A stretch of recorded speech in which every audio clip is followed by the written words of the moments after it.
เข้าสู่ชาแนลเมย์เอ็มดักกี้นะคะคลิปนี้เนี่ยมันจะมารีวิวโมเดลวันพีซอีกแล้วนะทุกคนนี่เลยนะคะกล่องใหญ่มากๆช่วงนี้เนี่ยขอเป็นวันพีซแบบรัวๆนะเพราะว่าตอนนี้กำลังอินมากๆอินกับวันพีซเดอะมูฟวี่นะทุกคนเทศกาลที่จัดโดยโจรสลัดเพื่อโจรสลัดเทศกาลที่ยิ่งใหญ่ที่สุดในโลกที่สุดแห่งงานฉลองของโจรสลัดวันพีซสแตมปีดคืออินมากนะทุกคนกับวันพีซสแตมปีดนะคะแล้วก็นี่เลยโหเสื้อใหม่ยังไม่ได้ซักเลยซื้อมาปุ๊บก็ใส่ปั๊บประมาณนั้นนะคะนี่คือเป็นตราสัญลักษณ์ของงาน Pirate Festival นะคะโอ้โหแล้วก็ข้างหลังก็โชว์นิดนึงนี่เขียนว่าอะไรอะ One Piece Pirate Festival โอ้โห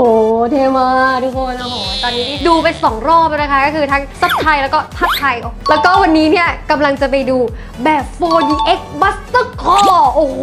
3 รอบกันไปเลยนะคะแล้วก็หลังจากดูเสร็จแล้วเนี่ยจะมารีวิวให้ทุกคนดูกันนะคะว่าอันไหนเป็นยังไงมันขนาดไหนโอ้โห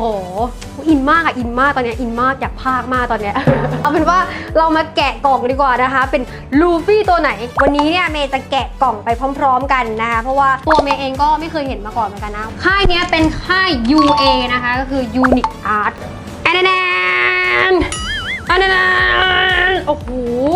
เอ้ยเขามีโปสเตอร์ด้วยนะจ๊ะนี่เลยค่ะเป็นลูฟี่ที่อยู่ในล็อกคอลเลกชันนะคะซึ่งล็อกคอลเลกชันเนี่ยจะมีหลายตัวมากทุกคนเกือบครบทุกตัวในเรื่องวันพีซเลยนะแต่ว่าลูฟี่เนี่ยเป็นตัวแรกที่เขาทำออกมานะคะนี่แล้วก็ข้างหลังเนี่ยนี่แนนเป็นคู่มือนี่คู่มือการประกอบนะคะดีมากๆเพราะว่าค่ายนี้เนี่ยเป็นค่ายลิขสิทธิ์เลยนะคะกล่องก็เป็นรูปหน้าลูฟี่ใหญ่ๆวันนี้เราจะมาแกะจริงล็อก3 อันแบบแน่นหนาโอ้โหจะออกเองได้ไหมลองดูก่อนว่าจะยกได้หรือไม่โอ้โหหลังหักปะเนี่ย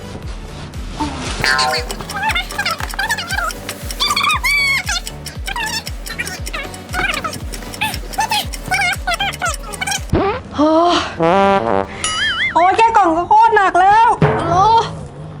แต่ว่าเดี๋ยวให้ดูกล่องน้ำตาลก่อนเพราะว่าที่ผ่านมาเนี่ยไม่เคยให้ดูกล่องน้ำตาลเลยนะคะซึ่งกล่องน้ำตาลเนี่ยมันเป็นกล่องขนส่งนะคะทุกคนและสภาพมันก็จะเย็นๆแบบนี้นะคะก็อยากให้ทุกคนเข้าใจเนาะว่าค่ายลิขสิทธิ์ค่ายไม่ลิขสิทธิ์ทุกค่ายนะคะกล่องเป็นกล่องขนส่งที่ส่งมาจากต่างประเทศนะคะก็จะมาในสภาพที่แบบว่าประมาณนี้ดูดิแตกละเอียดแต่กล่องก็ถือว่าหนาใช้ได้นะคะเพราะว่าเซฟตี้พอสมควรอันนี้ก็เป็นกล่องที่บรรจุโฟมนะคะทุกคนโอ้โหเป็นกล่องที่สวยงามมากนี่คือกล่องจริงๆนะเมื่อกี้คือกล่องขนส่งเนาะนี่ข้างหน้าก็จะเป็นรูปมังกี้ดีลูฟี่แล้วก็นี่เป็นสัญลักษณ์ของโทเอะแอนิเมชันนะคะอันนี้ก็คือเป็นสติ๊กเกอร์แมวซึ่งอันนี้เป็นแมวสีเงินนะทุกคนแล้วก็เป็นลายเส้นสีเขียวก็เป็นสัญลักษณ์ของค่ายนู่นเลย UA Studioข้างๆก็จะเป็น One Piece ด้านอื่นๆก็ไม่ค่อยมีอะไรค่ะทุกคนเขียนว่า One Piece Lock Collection แล้วก็ข้างหลังเนี่ยเป็นเหมือน warning อะไรต่างๆนะหลายภาษามากเลยภาษาอังกฤษภาษาจีนภาษาญี่ปุ่นนี่และแล้วก็มาถึงเวลาที่เราจะมาแกะ Monkey D. Luffy นะคะแทนโอ้โหมีทั้งหมด2ชั้นด้วยกันอันนี้คือชั้นแรกเราจะดึงยังไงดีโอเคขึ้นมาได้แล้วนะคะเพราะว่าเขาใส่ล็อกมาแบบพอดีมากๆเป็นตัวของลูฟี่นะคะสเกล1:4รายละเอียดของงานนี่ถือว่าดีมากๆนะก็คือเขาแยกแขนแยกหัวมาหมดเลยนะคะอุ๊ยแอบมีรอยเปื้อนว่ะเปื้อนสีเลอะนิดนึงตรงนี้ที่ข้อเท้าต่อไปตามมาด้วยส่วนหัวของลูฟี่ตัวนี้นี่เป็นสเกลใหญ่ที่สุดเท่าที่เคยรีวิวมาก็เกือบเท่ามือเลยนะคะก็หน้าลูฟี่เนี่ยเป็นหน้าแบบยิ้มข้างหลังเป็นหมวกฟางเห็นไหมหมวกฟางมันต้องเป็นอย่างนี้ทุกคนฮัลโหลเป็นแบบว่ามีรอยที่โดนบาร์กี้ปะ3 นิ้วเข้าไปชึ้งแล้วก็นำเย็บให้เรียบร้อยแล้วนะคะโอ้โหภูมิใจในเรื่องหมวกมากอะเรื่องจริงแล้วก็หน้าตาของลูฟี่ถือว่าใช้ได้เลยนะคะต่อไปเรามาดูในส่วนของถังเงินนะคะมีเนื้อด้วยเป็นพร็อพเสริมตรงที่ฐานเนาะน้ำหนักไม่หนักมากนะคะถือว่าเขาทำออกมาได้ดีเบามากเลยเอานี่ดีกว่าแทมว้ายโอ้อันนี้แพ็คมาอย่างแน่นหนามากเป็นหีบสมบัติประมาณนั้นนี่อ๋อคือสมบัติที่ยิ่งใหญ่ของลูฟี่ซึ่งก็คือของกินเท่านั้นที่จะอยู่รอดนี่ค่ะสามารถเปิดปิดได้นะคะแต่ก็อย่าปิดแรงเพราะว่าเดี๋ยวมันกระแทกกันเป็นรอยประมาณนั้นรายละเอียดการลงสีเขาถือว่าดีมากนะ แล้วก็อันนี้นี่เป็นเหรียญนะคะทุกคนหรือว่าเรียกว่าป้ายเพจนั่นเองเขียนว่า Monkey D Luffy แล้วก็ข้างหลังเนี่ยเป็นสัญลักษณ์ของวันพีชมีรันนัมเบอร์ตัวเล็กๆจิ๋วๆไม่รู้เห็นเปล่าอ่ะนัมเบอร์1491ทั้งหมด 2,200 ตัวมันจะไม่ได้รันนัมเบอร์ไทยนะคะคือเป็นลิมิเต็ดทั่วโลกผลิตแค่ 2,200 เท่านั้นหมดแล้วหมดเลยไม่มีผลิตเพิ่มนะคะ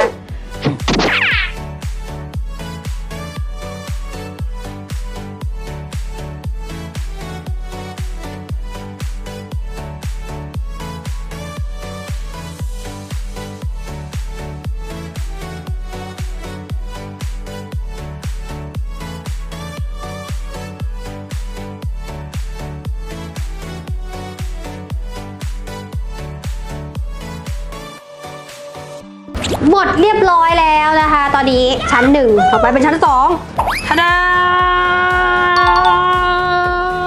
ชั้น2จะเป็นฐานแล้วก็เสื้อคลุมนะคะฐานไม่หนักจ้ายกเองได้ทะแดงนี่โหฐานดีไซน์ออกมาแบบไฮโซนิดนึงนะดูมีสไตล์นะฐานเทมากมีพัดใสเป็นคลื่นน้ำใสๆแล้วก็ข้างล่างของค่ายนี้ดูล้ำเลิศกว่าค่ายอื่นอ่ะเพราะว่าเป็นสีนะทุกทีเราจะเห็นว่ามันเป็นแบบขาวดำอ่ะนึกออกปะแต่นี่คือสกรีนแบบเป็นสีมาเลยนะคะนี่เป็นรูปมังกี้ดีลูฟี่ต่อไปก็เป็นเสื้อคลุมของลูฟี่นี่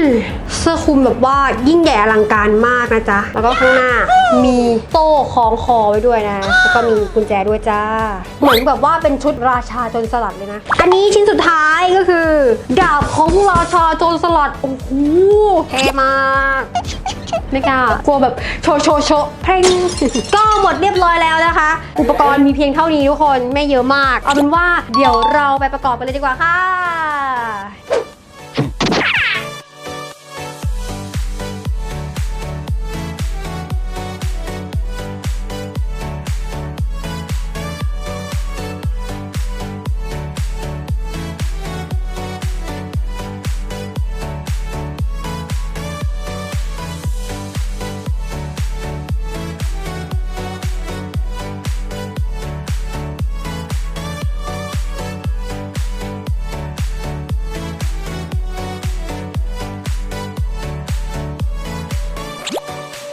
เป็นยังไงกันบ้างคะทุกคนโอ้โหลูฟี่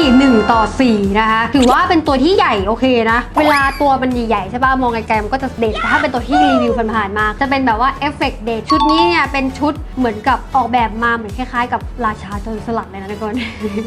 ดูดิใส่ชุดคลุมแบบอลังการมากนะคะเป็นชุดคลุมที่มีขนฟูแล้วก็ข้างหลังเนี่ยเขาทำออกมาให้คล้ายๆกับหนังนะแต่ว่าแอบไม่ชอบว่ะรู้สึกว่ามันแบบรายละเอียดเหมือนไม่ค่อยดีแบบไม่ก็เข้าใจนะว่าเขาทำออกมาให้เหมือนกับว่าเสื้อหนังอะนึกออกป่ะแต่ว่าส่วนตัวเองไม่ค่อยชอบนะเท่าไหร่นะในส่วนของลายข้างหลังตรงนี้ดาบเขาทำออกมาดีมากทุกคนแต่ว่าเขาใส่ชุดคลุมปุ๊บเนี่ยเห็นแค่นิดเดียวเห็นปะออกมาแค่ตรงนี้ สั้นมากแล้วก็ข้างหน้านะด้ามดาบนิดนึงคือสามารถเอาผ้าคลุมออกแล้วก็ตั้งโชว์ได้แต่ว่ามันก็จะไม่ค่อยเท่เท่าไหร่ไงเพราะว่ามือมันจะแปลกๆนึกออกปะมือของลูฟี่คือทำเหมือนกับว่าจับโซ่อยู่แต่ถ้าเกิดเราเอาผ้าคลุมออกมันก็น่าจะแบบมือแบบเกร็งๆก็ใช้ผ้าคลุมดีกว่าก็มาพูดถึงค่ายนี้ดีกว่านะทุกคนค่ายนี้เนี่ยทำลูฟี่ตัวนี้ตัวแรกนะคะเป็นล็อกคอลเลกชันนะคะแล้วก็ตัวที่2ที่ทำออกมาก็คือเป็นโบอาแฮนค็อกซึ่งตอนนี้ก็เปิดพรีออเดอร์อยู่นะคะราคาของลูฟี่เนี่ยราคา P อยู่ที่ 25,500 นะคะส่วนโบอาแฮนค็อกเนี่ยราคา P ที่เปิดอยู่ตอนนี้คือ 31,000 แล้วก็ตัวที่3นะที่ตามมาก็คือมีภาพออกมาแล้วแต่ว่าราคาไม่มานะคะก็คือโลโลโดอาโซโรนั่นเองโอ้ก็ถ้าเกิดใครต้องการเก็บเซตนี้นะคะก็ถือว่ายังตามทันอยู่นะเพราะว่าลูฟี่เนี่ยเพิ่งออกมาเป็นตัวแรกเองแล้วก็น่าจะยังหาได้อยู่นะคะสำหรับเมลแล้วเนี่ยสเกล1:4ถือว่าเป็นสเกลที่โอเคนะไม่ใหญ่เกินไปแล้วก็ไม่เล็กเกินไปถือว่าตั้งโชว์แล้วแบบน่าจะเป็นสเกลที่สวยที่สุดแล้วแหละสำหรับตัวละครที่แบบตัวสูงธรรมดานะ170 180อะไรเงี้ยถ้าแบบหนวดขาว1:4อย่างนี้ก็ไม่ไหวนะใหญ่มากทุกคนน่าจะแบบโอ้โหแต่ว่าถ้าลูฟี่อย่างเงี้ยก็โอเคส่วนรายละเอียดของฐานนะคะทำออกมาดีไซน์ก็แปลกดีนะคะไม่เหมือนใครไม่ซ้ำใครเลยก็คือทำเป็นฐานน้ำแล้วก็เป็นกลวงตรงกลางนะแล้วก็ข้างหลังเนี่ยมีเอฟเฟกต์นิดหน่อยเป็นพวกคลังสมบัติแล้วก็พาร์ทน้ำส่วนตัวแม้ว่าเขาทำพาร์ทใส่ออกมาได้ดีนะคะเพราะว่าทำออกมาได้เนียบใช้ได้เลยแต่ว่าถ้าให้คะแนนเนี่ยตอนที่ไปประกอบเข้าไปเนี่ยตรงรอยต่ออย่างเช่นแขนของลูฟี่ตรงนี้2แขนนะรอยต่อชัดเจนมากนะคะแล้วก็ในส่วนของคอเนี่ยรอยต่อชัดเจนมากแต่บังเอิญคือมันอยู่ข้างในไงมันมีผ้าคลุมอยู่นะก็เลยดูไม่ได้น่าเกลียดมากนะคะ แต่รอยต่อแขนแล้วก็รอยต่อคอเนี่ยค่อนข้างชัดเลยตรงนี้ขอหัก1คะแนนนะคะแล้วก็อีก1คะแนนเป็นรายละเอียดของการลงสีคือเมย์คาดหวังกับค่ายลิขสิทธิ์ค่อนข้างเยอะไงเพราะว่าส่วนใหญ่แล้วค่ายลิขสิทธิ์จะทำมาค่อนข้างดีนะแต่สำหรับค่ายนี้เนี่ยไม่ดีเท่าที่ควรในส่วนตัวเมย์นะก็เลยขอหัก1คะแนนทั้งหมดก็ขอหัก2คะแนนเป็น8คะแน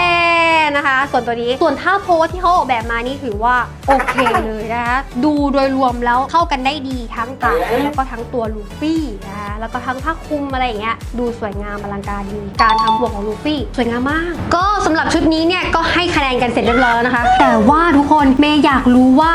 ทุกคนจะให้เท่าไหร่กันบ้างอ่ะจริงๆนี่เอาความจริงนะช่วยกันคอมเมนต์มานิดนึงนะคะว่าเต็ม10ให้เท่าไหร่กันบ้างสำหรับลูฟี่ UA ตัวนี้นะคะล็อกคอลเลกชันช่วยกันคอมเมนต์นิดนึงนะคะสำหรับวันนี้เนี่ยก็รีวิวกันเสร็จเรียบร้อยแล้วนะคะก็